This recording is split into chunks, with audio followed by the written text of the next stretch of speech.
ഡാഡിയുടെ ഒരു സപ്പോർട്ടും ഈ പറഞ്ഞ പോലെ എൻ്റെ മകനെ നായകനാക്കി അഭിനയിക്കണം എന്ന് ഒരു സപ്പോർട്ട് ഡാഡി കൊടുത്തിട്ടില്ല.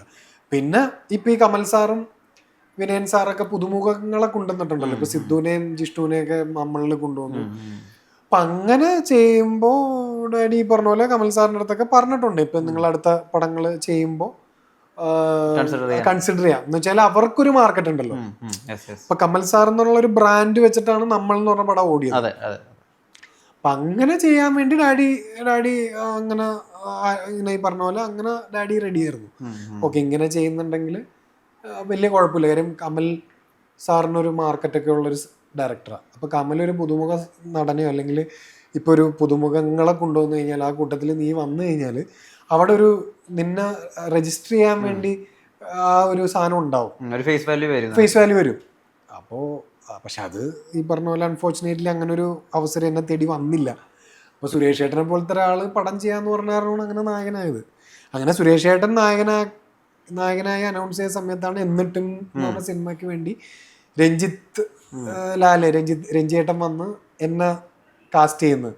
അതും പുള്ളി എന്നെ കാസ്റ്റ് ചെയ്യാൻ വേണ്ടി ഒന്നല്ല, പുള്ളി പൃഥ്വിരാജ് തൊട്ട് മലയാളത്തിലെ ഒട്ടുമിക്ക മാർക്കറ്റുള്ള നടന്മാരുടെ പുറകെ പോയിട്ട് ഡേറ്റ് കിട്ടാത്ത കാരണം എന്നെ വെച്ച പടം ചെയ്യുന്നത്.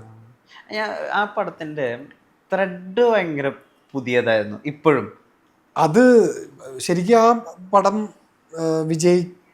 വിജയിക്കാവുന്ന കാരണം എന്ന് വെച്ചാൽ ആ കാലഘട്ടത്തിൽ ആ പടം കുറച്ച് ഹെഡ് ഓഫ് ടൈം ആയിരുന്നു ശരിക്കും. കാരണം രണ്ട് ഫ്രണ്ട്സ് അവർ കല്യാണം കഴിക്കുന്നു, അവർ വീട് എടുക്കുന്നു, താമസിക്കുന്നു. അതിപ്പോ ഈ വെബ് സീരീസിലൊക്കെ വരുന്ന പോലത്തെ ഒരു കോണ്ടന്റ് ആയിരുന്നു, നല്ല കോണ്ടന്റ് ആയിരുന്നു. അതുപോലെ അങ്ങോട്ടും ഇങ്ങോട്ടും, അതായത് പേരിൽ അങ്ങോട്ടും ഇങ്ങോട്ടും ഇഷ്ടം വരുന്നു. അത് ഒരു പുതിയ തീമായിരുന്നു സത്യം പറഞ്ഞ ആ സമയത്ത്. ഈ ലിവിങ് ടുഗദറിന്റെ ഒരു സ്റ്റാർട്ടിങ് ആ പടത്തിലായിരുന്നു. ഒന്നിച്ച് നിന്നിട്ട് പിന്നെ പ്രശ്നം ഉണ്ടായി, വേറൊരു കൈൻഡ് ഓഫ് അതെ അതിന്റെ വേറൊരു ഇത്. പിന്നെ ഈ പറഞ്ഞ പോലെ അതിന്റെ ആ ഒരു ക്ലൈമാക്സ് ഇതിലേക്ക് പോയപ്പോ അതിൽ കുറെ ഇത് വന്നു, കുറെ ഫ്രിക്ഷൻസ് വന്നു. ഇങ്ങനെ അതിന്റെ ഒരു ക്ലൈമാക്സ് ഒരിക്കലും അക്സെപ്റ്റബിൾ ആയിരുന്നില്ല. അപ്പൊ അതൊക്കെ കാരണമാണ് ആ പടം വിജയിക്കാൻ. അടുത്തൊരു വളരെ പേഴ്സണൽ ആയിട്ടൊരു കാര്യമാണ്. ഇപ്പം നമ്മൾ പടം കിട്ടാതിരിക്കുന്ന ഒരു സമയത്ത് ഇപ്പം ഭയങ്കര ഡിപ്രഷനിൽ പോവുകയും എന്താ പറയുക നാശത്തിൻ്റെ എക്സ്ട്രീമിലേക്കൊക്കെ പോയ ആക്ടേഴ്സ് ഉണ്ട്. ഇപ്പോൾ ബോബി ഡിയോൾ അനിമൽ കിട്ടുന്നതിന് തൊട്ട് മുമ്പ് വരെ അദ്ദേഹം പറഞ്ഞിട്ടുണ്ട് എല്ലാ ദിവസവും മദ്യപിച്ച് വീട്ടിലേക്ക് വരികയും എല്ലാ ദിവസവും മകളോട് ചോദിക്കുകയും ചെയ്യാണ്, അച്ഛനെന്താ ജോലി ഇല്ലാത്തത്, അമ്മ ആണല്ലോ ജോലിക്ക് പോകുന്നത്. ഒരു ഏകദേശം ഒരു 10-12 വർഷക്കാലത്തിന് ശേഷമാണ് അനിമലിൽ വലിയൊരു ബ്രേക്ക് കിട്ടുന്നത്. ബോബി ഡിയോൾ ആരായിരുന്നു, അദ്ദേഹം ഉണ്ടാക്കിയ സെൻസേഷൻ എന്തായിരുന്നു എന്നൊക്കെ. പിന്നെ ഞാൻ ബോബി ഡിയോളുടെ ഒരു ഫാനായിരുന്നു. ഗുപ്ത് എന്ന് പറഞ്ഞ പടം എനിക്ക് ഞാനൊരു 10-20-25 പ്രാവശ്യം കണ്ടിട്ടുണ്ട് ആ കാലഘട്ടം. അതെ അതെ. അപ്പോൾ സോൾജറൊക്കെ ഗംഭീര സിനിമകളായിരുന്നു. അപ്പം ഈ ഒരു 10 വർഷം നമ്മളൊരു ബാഡ് ഹാബിറ്റ്സിലേക്കും പോകാതെ നമ്മൾ ഡീമോട്ടിവേറ്റഡ് ആവാതിരിക്കണമല്ലോ, അതിനെന്താ ഹെൽപ്പ് ചെയ്തിരുന്നത്? ഞാൻ റിയാലിറ്റിയിൽ ജീവിക്കുന്ന ഒരാളാണ്. എന്ന് വെച്ചാൽ എൻ്റെ ലൈഫിൽ ഇപ്പോൾ എന്ത് ഡിസിഷൻസും എൻ്റെ ലൈഫിൽ ഞാൻ എടുത്താൽ ഞാൻ ഒത്തിരി അത് ആലോചിച്ച് ആ റിയാലിറ്റിയിലേ ഞാൻ കാര്യങ്ങൾ ചെയ്യത്തുള്ളൂ. ഇപ്പം ഞാൻ സ്മോൾ അടിക്കും, ഇപ്പം ഞാൻ സ്മോക്ക് ചെയ്തിട്ടുണ്ട്. ഇപ്പം ഇതെല്ലാം ചെയ്യുന്നുണ്ടെങ്കിൽ എനിക്ക് ഇപ്പം ഞാൻ സ്മോക്കിംഗ് നിർത്തിയിട്ട് ഇപ്പോൾ ഒരു വർഷത്തോളമായി. എന്ന് വെച്ചാൽ ചെയിൻ സ്മോക്കറൊന്നും ആയിരുന്നില്ല. ഒക്കേഷണലി എനിക്ക് ഒരു ഇതാകുമ്പോൾ ഇടയ്ക്ക് ഇങ്ങനെ ചെന്ന് സ്മോൾ. അതുപോലെ സ്മോൾ അടി എന്ന് പറഞ്ഞു കഴിഞ്ഞാൽ എനിക്ക് കൊറോണ കാല സമയത്തൊക്കെ ഞാൻ ഡെയിലി ഒരു പെഗ് 1-2 പെഗ് കഴിക്കും. നെറ്റ്ഫ്ലിക്സും വെബ് സീരീസൊക്കെ കണ്ടുകൊണ്ടിരിക്കുന്ന സമയത്ത് അടിക്കും. ഇപ്പം ഞാൻ സ്മോൾ അടി ഭയങ്കര കുറവാണ്. ഇപ്പം മാസത്തിൽ 1 തവണ അല്ലെങ്കിൽ 2 തവണയോ അങ്ങനെ ആയിട്ട്. ഇപ്പം എനിക്ക് ഭയങ്കര കൺട്രോൾഡാണ് ഞാൻ. ഇപ്പം എനിക്ക് സ്മോൾ അടി വേണ്ടെന്ന് പറഞ്ഞാൽ ഞാനത് നിർത്തും. ഇപ്പം സ്മോൾ അടി എനിക്ക് ഹാംഫുൾ ആണ്, അല്ലെങ്കിൽ എൻ്റെ സോഷ്യലായിട്ടുള്ള കാര്യങ്ങൾ, ഇപ്പം എൻ്റെ വൈഫ്, എൻ്റെ പിള്ളേർ, എൻ്റെ കുടുംബം, അവർക്ക് എല്ലാവർക്കും ഇതൊരു ഒബ്സ്ട്രക്ഷനാന്ന് പറഞ്ഞു കഴിഞ്ഞാൽ ഞാനത് നിർത്തും. അപ്പോൾ അത്രയും കൺട്രോൾഡ് ആയിട്ടുള്ള ഒരാളാണ് ഞാൻ എല്ലാ കാര്യത്തിലും. ഞാനതാ പറഞ്ഞത്, റിയാലിറ്റിയിൽ ഞാനിപ്പോൾ ബോബി ഡിയോളുടെ കാര്യം പറഞ്ഞാൽ അയാൾ ഭയങ്കര ഡിപ്രഷനിലേക്ക് പോയി. പിന്നെ അയാളൊരു മദ്യത്തിന് ഭയങ്കരമായിട്ട് അടിമയായി. അപ്പം ഞാൻ ഒരിക്കലും ഒരു വ്യക്തി എന്നുള്ളത് ഞാൻ അങ്ങനെ പോകത്തില്ല. കാര്യം എനിക്ക് റിയാലിറ്റി അറിയാം. അത് നമ്മളെന്താ സ്വയം നശിക്കുന്ന കാര്യമില്ല. കാര്യം ലൈഫ് ഒന്നേ ഉള്ളൂ.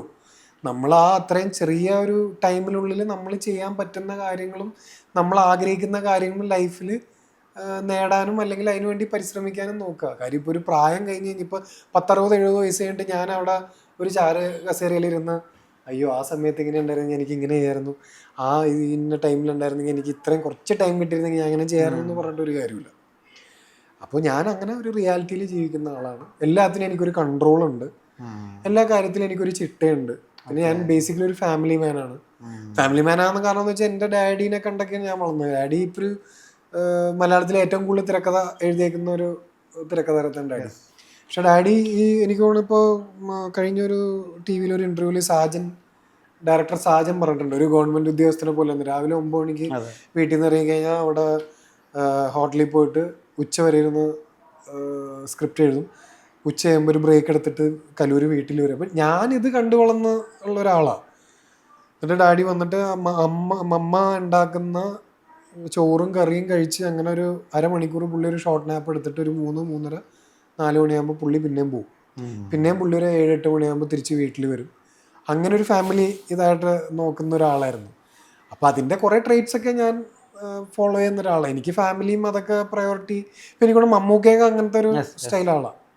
മമ്മൂക്കയൊക്കെ ഉണ്ട്. ഇപ്പോൾ ദുൽഖറിൻ്റെ അടുത്ത് ഇങ്ങനെ കറക്റ്റ് വീട്ടിൽ വരുന്ന കാര്യവും, ഇപ്പോൾ എന്തെങ്കിലും ഒക്കേഷൻ ഉണ്ടെങ്കിൽ വന്ന് ഇവിടെ വന്ന് ഭക്ഷണം കഴിക്കണം എന്ന് പറയുന്ന കാര്യം. അപ്പോൾ അതൊക്കെ എനിക്ക് തോന്നുന്നു ഒരു ഒരു നൈസ് ഹ്യൂമൻ ബീങ്, അല്ലെങ്കിൽ നമുക്കൊരു ചിട്ടയും ഫാമിലിയിൽ. ഇപ്പോൾ എനിക്ക് 2 ആൺമക്കളും ഇപ്പോൾ ഒരു മൂന്നാമതൊരു പെൺകുഞ്ഞാണ് എനിക്ക് ഉള്ളത്. അപ്പോൾ 2 ആൺമക്കളും ഈ പറഞ്ഞ പോലെ എനിക്കറിയില്ല ഇനി അവരുടെ ഒരു ജനറേഷൻ എന്ന് പറഞ്ഞാൽ ഒത്തിരി ചിലപ്പോൾ ഇത്രയും വലിയ ഗ്യാപ്പുള്ളതല്ലേ. അപ്പോൾ അവരെങ്ങനെ ആവുമെന്ന് അറിയത്തില്ല. പക്ഷെ അവർ ഞാൻ ഇപ്പോൾ എൻ്റെ വൈഫാണെങ്കിലും ഞങ്ങളും കറക്റ്റ് എങ്ങനെയാണ് അവരെ പാരൻറ്റിങ് എന്ന് വെച്ചാൽ നമ്മൾ റെസ്ട്രിക്ഷൻ ഒന്നുമില്ല. ഇപ്പോൾ അത് ചെയ്യരുത് ഇത് ചെയ്യരുത് അങ്ങനെയൊന്നുമില്ല. പക്ഷേ ലൈഫിൽ ചില കാര്യങ്ങൾക്ക് ചില ഇമ്പോർട്ടൻസും എങ്ങനെയാണ് മുന്നോട്ട് കൊണ്ടുപോകുന്നതും ഒരു ചിട്ടയും. ഇപ്പോൾ ഭക്തിയുടെ കാര്യം പറയും. ഇപ്പോൾ ചില ആൾക്കാർ ഇത് കേൾക്കുമ്പോൾ ഭക്തി ചില ആൾക്കാർക്ക് ഒരു ഇതായിട്ട് തോന്നും. കാര്യം അങ്ങനെയുള്ള ഒരു സംഭവം, ഇപ്പോൾ ഒരു വിഗ്രഹ ആരാധന അല്ലെങ്കിൽ ഒരു അമ്പലത്തിൽ പോയി പ്രാർത്ഥിക്കുന്നു, അല്ലെങ്കിൽ പള്ളിയിൽ പോയി പ്രാർത്ഥിക്കുന്നതിനെ കുറിച്ച് ചില ആൾക്കാർ ഇത് പറയും. പക്ഷേ ഞാൻ എന്നുള്ളൊരു വ്യക്തി അല്ലെങ്കിൽ വൈഫാണെങ്കിലും നമ്മൾ പറയാമെന്ന് വെച്ചാൽ നമ്മളുടെ ലൈഫിൽ ഈ 24/7 അല്ലെങ്കിൽ ഈ 365 ദിവസവും നമുക്ക് 1 മണിക്കൂർ ഒരു സ്പിരിച്വലായിട്ട് നമുക്കൊരു ഇപ്പം ഞാൻ ഇപ്പം ചെന്ന് ഇങ്ങനെ ഭയങ്കര കൈയടിച്ച് ഭയങ്കര പ്രാർത്ഥിക്കണം എന്നല്ല, കുറച്ച് നേരം മിണ്ടാതിരുന്ന ഒരു സ്പിരിച്വലായിട്ടൊരു മനസ്സും ഇതെല്ലാം കാമായിട്ടിരുന്ന് കുറച്ച് നേരം ഇതുകൊണ്ട് ചെയ്തുകൊണ്ട് ഒരു ദോഷവുമില്ല. അതെല്ലാം നമ്മുടെ ലൈഫ്, നമ്മുടെ ശരീരമാണെങ്കിലും നമ്മളെ മൈൻഡാണെങ്കിലും ഒന്ന് റീജനറേഷൻ നടക്കുന്നതാണ് അവിടെ. ഈ ടെൻഷനും സ്ട്രെസ്സും നമ്മളെല്ലാത്തിനും ഇൻവോൾവ് അല്ലേ. ജോലിക്ക് പോകുന്നു, ഇപ്പം ഈ പറഞ്ഞ പോലെ മീറ്റിങ്ങിൽ ഇതാവുന്നു, യാത്ര ചെയ്യുന്നു, ഇതെല്ലാം സ്ട്രെസ്സും നമ്മൾ ഇതായിട്ടുള്ള ലൈഫിൽ കൂടിയാണ് പോകുന്നത്. അപ്പോൾ കുറച്ച് സമയം ദൈവികമായിട്ടോ അല്ലെങ്കിൽ സ്പിരിച്വലായിട്ടോ മാറ്റി വെച്ചുകൊണ്ട് ഒരു തെറ്റില്ല. ഞാൻ അങ്ങനെയൊക്കെ വിശ്വസിക്കും. ഇതിപ്പോൾ ചിലപ്പോൾ ഐ മേ ബി റോങ്. ഇപ്പോൾ പല ആൾക്കാർക്കും പല ഇതല്ലേ.